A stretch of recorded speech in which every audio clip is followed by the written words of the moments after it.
Bon, je crois que maintenant c'est au tour de Florian. Et si on se faisait une toile? Et si on se faisait une toile? Alors, aujourd'hui, c'est pas très compliqué, je l'ai dit en intro, je vais vous parler de Batman. Parce que Batman est le super-héros favori de plein de gens, dont le mien. Pas très original, mais c'est pas grave. Mais avant ça, une petite musique pour vous mettre dans l'ambiance. Ah, ça c'est bon. Voilà. J'approuve. Il est né en 1939. On l'appelle parfois le Chevalier Noir ou encore le plus grand détective du monde. Je veux bien sûr parler de Batman. Dans le monde merveilleux du cinéma, Batman a eu le droit à de nombreux films. Du tout premier Serial en 1943 où Batman et Robin affrontent un espion japonais. Et oui, à l'époque, voilà, ils faisaient avec ce qu'ils avaient.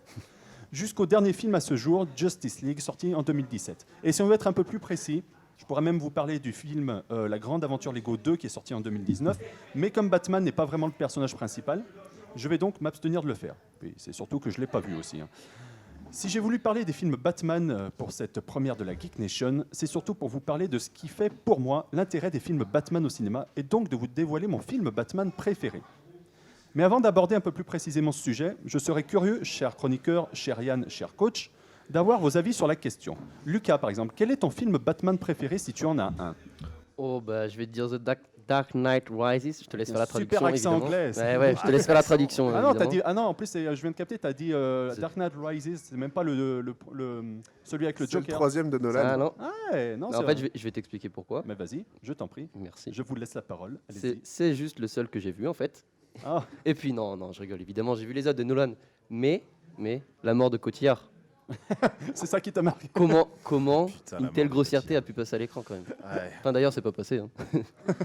Oh la pauvre, elle était enceinte. Un grand moment de solitude au cinéma, ça. Ok. FX, est-ce que toi, tu Oui, as c'est un moi. film Batman préféré? Oui, c'est Joker. Oh, Vraiment, c'était le petit troll, j'ai une hein. bande de trolls à côté de moi. En fait.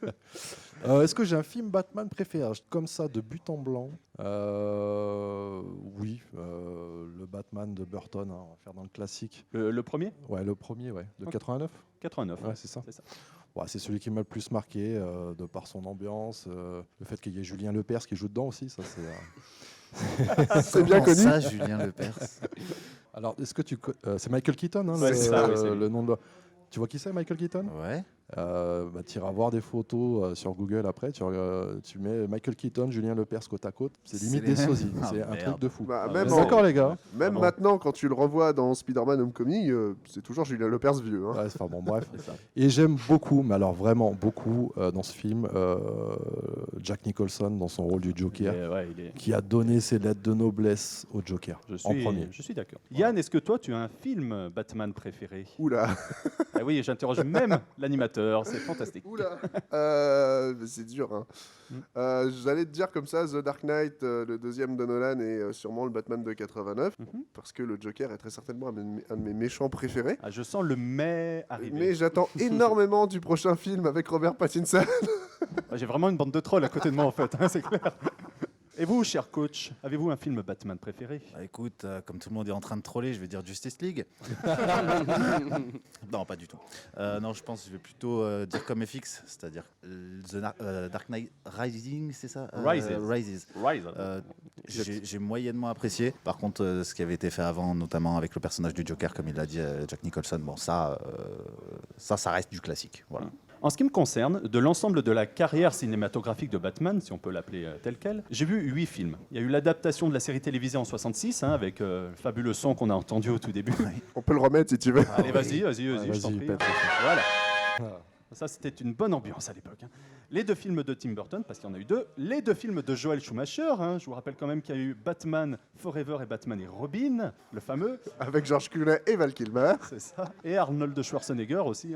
Et les 3 films de Christopher Nolan. Alors, déjà, pour poser les bases, pour moi, Batman, c'est un super-héros sombre, tant dans l'apparence que dans le mental. À ce titre-là, si je devais faire un top 8 de mes films Batman préférés, le film de 1966, il serait bon dernier. Bon, on l'a entendu au niveau du son. Ouais. Ouais, vas-y, remets un peu. Je peux Parce faire que- ça toute la journée. Voilà, il y C'est a un gros kiff, ça. Il n'y a qu'à écouter le générique de la série dont il est adapté, justement, pour se rendre compte que dans les années 60, il n'y a pas qu'à Woodstock qu'on fumait des trucs chelous.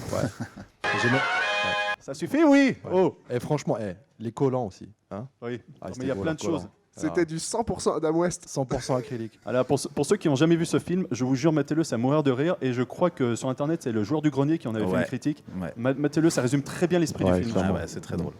Ensuite, Batman doit quand même être un personnage un minimum sérieux. Hein, on est d'accord. Parce qu'il doit faire régner la paix sur Gotham tout en bottant le cul des méchants. Et là, je vais mettre dans le même panier les deux films de Joel Schumacher, Batman Forever et Batman et Robin. Parce que Batman Forever, c'est vraiment le film Batman avec lequel j'ai le plus de mal parce que j'arrive vraiment pas à encadrer les deux méchants du film. Enfin, Jim Carrey encore, ça va à peu près.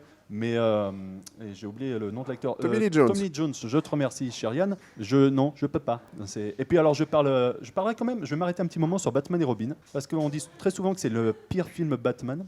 Mais celui-là, il est tellement mal joué et tellement scénarisé et surtout tellement con qu'il me fait beaucoup rire. Je pense que la prochaine fois que je le mate chez moi, j'invite des potes ou des collègues de boulot à tout hasard et on se fait un jeu à boire à chaque fois qu'il y a une connerie. Je pense qu'on est très vite bourré au bout de 5 minutes. Vraiment. Freeze, t'es givré. Triste et givré, voilà. Oui, sacré la réplique, ouais. la meilleure réplique de tout le film, je pense. Qui est-ce qui a tué les dinosaures? L'air glaciaire.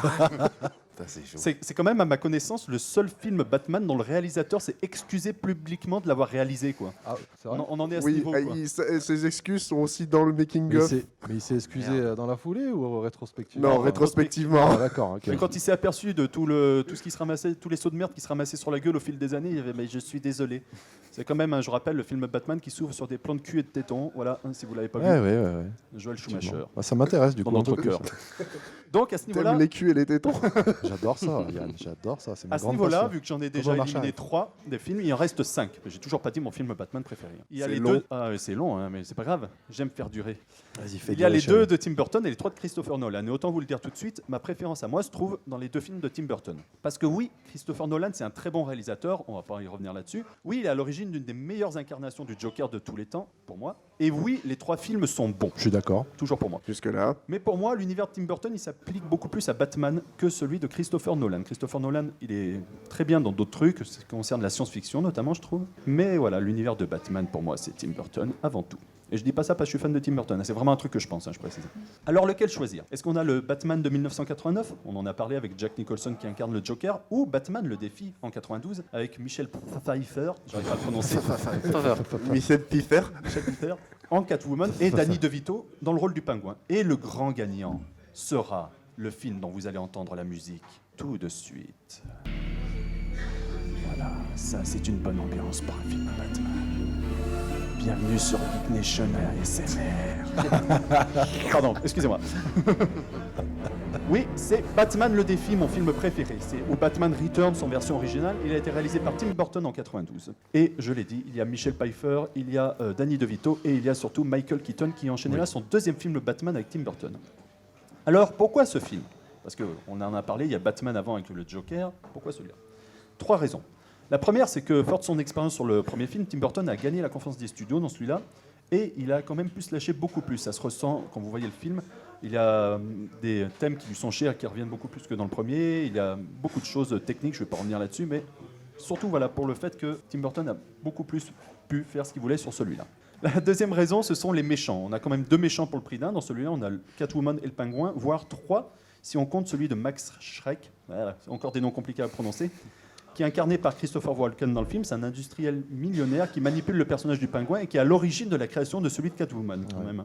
Batman ne serait pas un super-héros si populaire s'il n'avait pas affaire à des méchants de qualité. Et là, non seulement c'est le cas, mais en plus, l'histoire de leurs origines est, je trouve, très bien amenée. 3e et dernière raison qui fait que Batman le défi, mon film Batman préféré, c'est beau. Hein, voilà, c'est un peu con à dire comme ça, mais l'image est très bien travaillée. La composition des plans ou leur signification est impeccable. À ce niveau-là, je vous encourage à remater le film et à vous intéresser à la scène de la création du personnage de Catwoman, est exemplaire à ce niveau-là. Ceux qui ont vu le film, je pense, me comprendront. Mais peut-être que vous n'êtes pas d'accord, chers collègues qui êtes à côté de moi, que ce soit Lucas, Yann, etc. J'attends vos réactions sur ce que je viens de dire, si jamais vous en avez. Lançons un débat, je n'en sais rien. Est-ce que vous trouvez que j'ai raison? Est-ce que vous trouvez que j'ai tort? Est-ce que vous trouvez que je devrais plutôt arrêter de parler? C'est vous qui décidez. Moi, je trouve que tu m'as donné envie de regarder ce film, de re-regarder ce Ouais, film. Voilà. ouais, c'est ça. Parce qu'il y a beaucoup plus de souvenirs du Joker de Nicholson. Mhm. Et c'est vrai que j'ai moins de souvenirs de celui-là, mais il faudrait que je me le remette, ouais, effectivement. Mais il est très bon, ça fait des années que je le dis, ça fait des années que c'est mon film Batman préféré. Je pense que Yann, ici, que je connais depuis très longtemps, peut le confirmer. J'arrête pas de le saouler avec ça. Oui, je confirme. Voilà. Et je confirme que je l'aime toujours pas. Ah, mais chacun son avis. Mais je comprends l'idée. Moi, je confirme ton idée de dire que ce qui fait de Batman, que c'est un grand super-héros, c'est par la qualité de ses méchants. Notamment dans Batman le défi. C'est vrai que Michel Pfeiffer et Danny DeVito, alias Catwoman et le Pingouin, c'est superbement bien joué, incarné, ce qui donne de l'épaisseur au héros. Il y a tout un travail dans ce film aussi qui est, je trouve, qui est exceptionnel. Ouais, comme on disait sur le rapport le fait de pousser Batman à être lui aussi un méchant dans l'idée. Pour ceux qui n'ont pas vu le film, ça spoile pas grand-chose, je vous rassure. À un moment donné, il est mis dans une situation qui fait qu'il est plus méchant que Catwoman et que le Pingouin. Je vous dirai pas comment parce que ça c'est à découvrir si vous l'avez jamais vu, mais voilà, il y a un travail à ce niveau-là aussi, je trouve, que seul Tim Burton a pu faire dans ses films et que même Christopher Nolan, dans sa grande bonté et grande volonté de ressusciter la saga après les fours de Joel Schumacher, n'a jamais pu faire. Ouais, Nolan, dans les Batman de Nolan, Batman il subit vraiment. Ouais. Il subit énormément. Il prend cher. Ah bah il s'en prend plein la gueule dans 3 films. Hein. C'est assez violent. Bah, tu vois, le Batman que Yann n'a pas aimé avec Nicholson, ça m'a donné envie de le voir justement. Le fait C'est qu'il mon n'aime préféré, celui avec Nicholson. pas. C'est le sien que j'aime pas. Je vais me recoucher. Je vous laisse. En tout cas, pour moi, en ce qui me concerne, ce sera tout pour cette fois. N'hésitez pas à mater des films Batman, n'hésitez pas, vous qui nous écoutez ou qui nous regardez dans le public, à remater le film et à me dire ce que vous en avez pensé. En ce qui me concerne, c'est tout pour cette fois. Je vous fais des gros poutous sur la joue gauche. Bisous. Bah, merci Florian. On rappelle 2 choses. L'année dernière, en 2019, c'était les 80 ans de Batman. Oui, c'est vrai. Ou c'est cette année, je ne sais plus. Non, c'était l'année dernière. On rappelle que le prochain film The Batman avec Robert Pattinson est attendu, enfin si on veut, pour le 23 juin. 2021, pas de cette année, je précise. Oui, bien sûr.